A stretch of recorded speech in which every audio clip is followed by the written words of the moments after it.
I'm really proud of our guys because a very similar situation from Friday.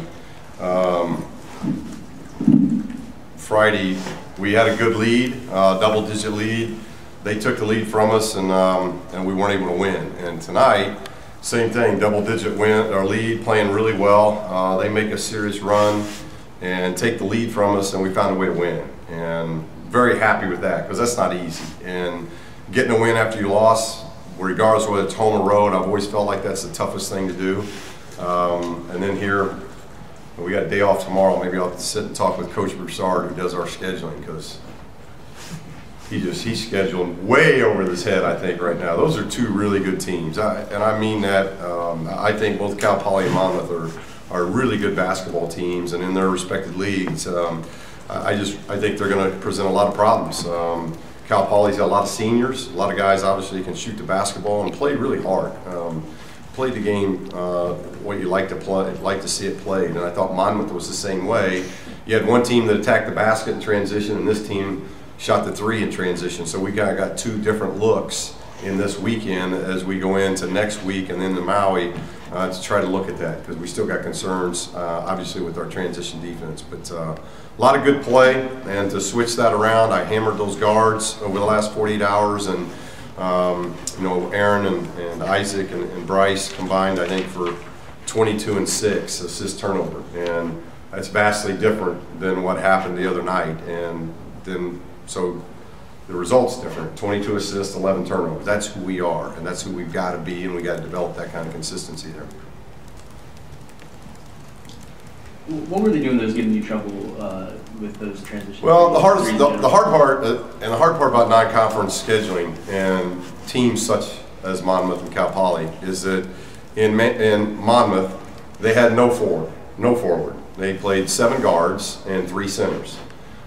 So you've got 1 center in the game, and you've got 4 legit guards in the game. And we're obviously trying to play big, and offensively it's been a handful for people. This is back-to-back games where Tony and Tom have been a handful and look great.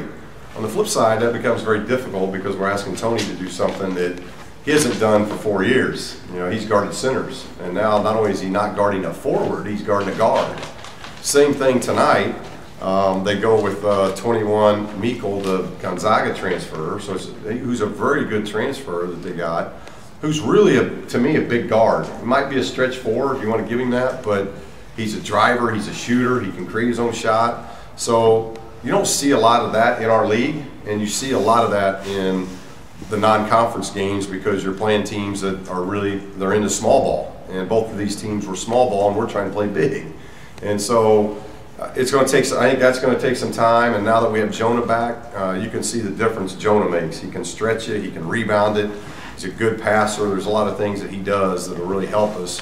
But we don't want to lose track of Alex and Prince. You know, and because I want them in the rotation. And tonight it got tight, and we ended up going with vets. But both Prince and Alex are guys that I got to get in the flow. You know, I got to get them in the flow, and hopefully the outcomes of some games we're able to do that. What do you think Cal Poly did in particular to kind of chip away at that 15-point lead? Well, they made threes. You know, in that stretch, they made a lot of threes, and they did get 12 offensive rebounds. If there was a negative, our board play wasn't as dominant tonight as it has been. In our exhibition, in our scrimmage, and against Monmouth, our board play's been dominant. It wasn't dominant tonight. We still won it by 8, but giving up 12 offensive rebounds is too many. But they got hot. I mean, they made a lot of tough ones. They made a lot of deep ones. You know, there were probably, I think they made 13. I bet 5 of them were beyond 24, 25 feet. I mean, those are deep threes. And when you're trying to play big, and ask Tony to play a guard at 25 feet, that's asking a lot. So there's a give and take there. And then I thought during that period we got stagnant offensively. The ball stopped moving, and we weren't attacking like we were early enough. For about 30 minutes there, we did a really good job of attacking and scoring. And then we had about a 5-6 minute stretch there where we didn't do that. 22 minutes for Jonah. Was that the amount that you kind of had planned for him coming into this one? I don't know if there was a plan. Tom and Tony were just so good, you know, so we want to play Jonah at both the big guard and the stretch 4 spot. So I think you'll see us rotate, and Jonah will probably demand even more minutes than that. You know, as he gets going, that's his first game, and I thought he was really productive for his first game, for his first collegiate game. He did a lot of good things. We asked him to do a lot defensively as well. But you know, I think his minutes are going to go up. You know, this was a tough weekend because of the style, and you know, Isaac and Bryce in particular played a lot of minutes, and Aaron got a lot of minutes, but Bryce and Isaac in particular logged a lot of minutes again. And we got to get those minutes. I would hope that we could get those minutes where it's like 34, somewhere between 33 and 35 for those guys instead of 37 and 38. And that's where the confidence in Prince and trusting him in the rotation and getting Alex some minutes in there. I've got to figure that out. It's not easy. This is the first team I've had where, one, I've got depth, but two, it's odd depth. And what I mean by that, and we got Gigi coming in December, it's a lot of length, and some of that length can play the guard spot. So I'm just trying to figure those things out as far as how we're going to use guys in minutes.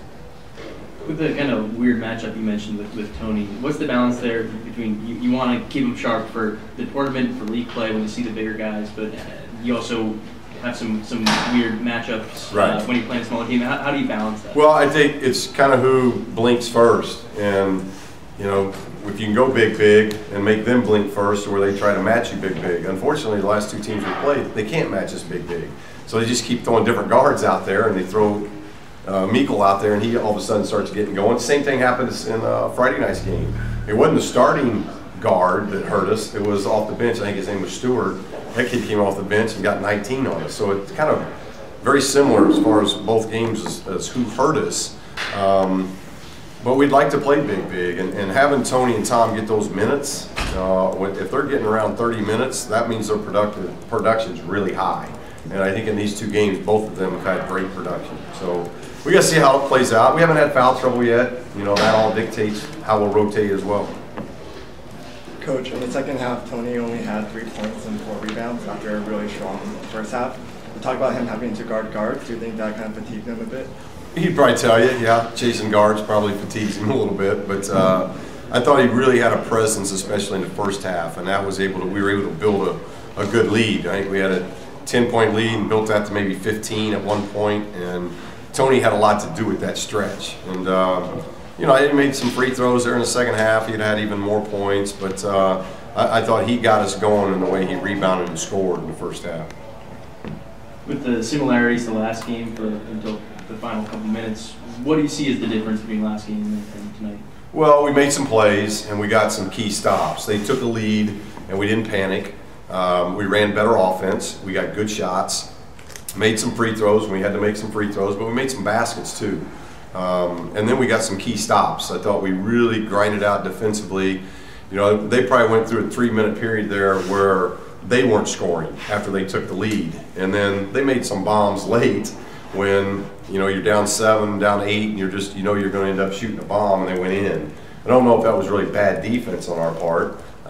They made some really difficult ones. But I thought in that 3-minute stretch where they were up 1 and then we took it to 7 plus, we got stops and then we got some good scores at the other end. That was key for us. And we didn't do that. Obviously in the overtime game against Monmouth, we didn't do that. They shot 10 free throws. And we kept them off the free throw line in that last 4-minute game.